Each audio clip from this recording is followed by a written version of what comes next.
Hello అందరికీ.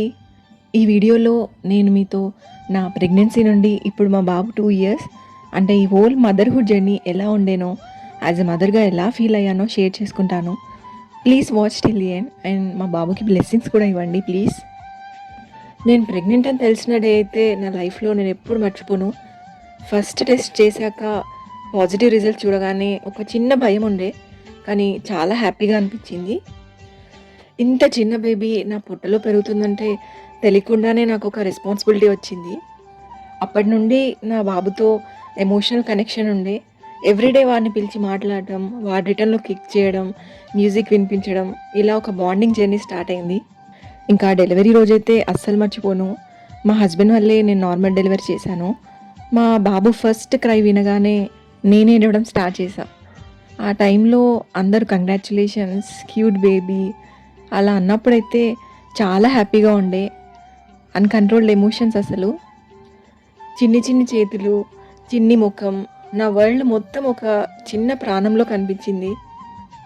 హానెస్ట్‌గా చెప్పాలి అంటే ఫస్ట్ ఫ్యూ మంత్స్ చాలా ఛాలెంజింగ్‌గా ఉండే. స్లీప్‌లెస్ నైట్స్, ఫీడ్ చేయడం చాలా చాలా కష్టం ఉండే. అయినా మా బాబు ముఖం ఒక్కసారి చూస్తే మొత్తం పెయిన్ మర్చిపోతుండే.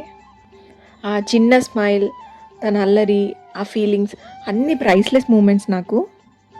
తన first smile, first sound, first teeth, ఒక్కొక్క స్టేజ్, ఒక్కొక్క మైల్‌స్టోన్ రీచ్ అవుతుంటే ఇంట్లో పండగే పండగ. ఫస్ట్ టైం కూర్చోవడం, నడవడం, నా మొబైల్‌లో అయితే మొత్తం మా బాబు ఫోటోస్, వీడియోస్‌తోనే ఫుల్ అవుతుండే. ఫస్ట్ మాట వాడు అత్త అని పిలిచాడు. అమ్మ అని పిలిచినంత హ్యాపీగా ఉండే. చిన్న చిన్న పదాలు అనడం స్టార్ట్ చేయడం, నాన్న నాన్న అని ఇల్లంతా తిరగడం. 24/7 నన్ను పట్టుకొని నా వెనకే ఉంటాడు. కానీ ఎందుకో అత్త, నాన్న, తాత, అక్క అలా అన్ని వర్డ్స్‌లో లాస్ట్‌కి అమ్మ అని పిలిచాడు. హమ్మయ్య! ఎట్ లాస్ట్ అమ్మ అని పిలిచాడు అని చాలా ఎమోషనల్ అయిపోయినా.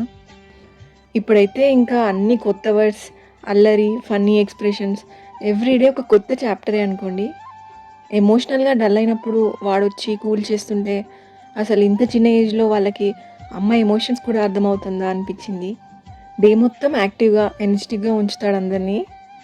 ఈ 2 ఇయర్స్‌లో నన్ను నేను చాలా కొత్తగా చూసుకున్నా. ఈ మదర్‌హుడ్‌లో మెయిన్‌గా పేషెన్స్ చాలా నేర్చుకున్నా. లైఫ్‌లో అన్నిటికన్నా మెయిన్ పేషెన్స్ చాలా ఇంపార్టెంట్ అనిపించింది. కొన్ని డేస్ అయితే I felt like I am failing. కానీ నా కొడుకొచ్చి నన్ను హగ్ చేసుకోగానే that peaceful smile tells me yes I am doing okay అని అనుకుంటుండే. అసలు మదర్‌హుడ్ అంటే ఒక పర్ఫెక్ట్‌గా ఉండటం కాదు. ఇది ఒక బ్యూటిఫుల్ లవ్ జర్నీ. మిస్టేక్స్‌తో, లెర్నింగ్స్‌తో, ఎండ్‌లెస్ లవ్‌తో ఫుల్‌గా నిండిపోయిన జర్నీ ఇది. ఐ లవ్ యూ నాన్న ఫర్ ఎవ్రీథింగ్. నేను నీకు ఓన్లీ ప్రాణమే ఇచ్చాను కానీ నువ్వు నాకు పునర్జన్మనిచ్చి లైఫ్ లాంగ్ గుర్తుండే హ్యాపీ మూమెంట్స్ ఇస్తున్నావు. ఆరో నాన్న, నీకు ఈ వీడియో ఇప్పుడు చూస్తే అమ్మ, నాన్న నువ్వు కనిపిస్తావు కానీ నేనేం చెప్తున్నానో అర్థం కాదు. నువ్వు పెద్దగయ్యాక ఈ వీడియో చూసి నీ ఫీలింగ్స్ నాతో పక్కా షేర్ చేసుకోవాలి. నువ్వు చూడకపోయినా నేను నీకు చూపించి మరి ఫీలింగ్స్ తెలుసుకుంటా అనుకో. Okay, then that's it for the video. మీకు కూడా మదర్‌హుడ్‌లో ఇలాంటి అన్‌ఫర్గెటబుల్ మూమెంట్స్ ఉంటే కింద కామెంట్‌లో పక్కా షేర్ చేయండి. నాకు కూడా మీరు రిప్లై ఇస్తే కొంచెం హ్యాపీ అనిపిస్తది. ఈ వీడియో మాత్రం నచ్చితే please like, share and subscribe చేయండి. ఇంకా ఇలాంటి వీడియోస్ కోసం stay tune. Thanks for watching. Bye bye.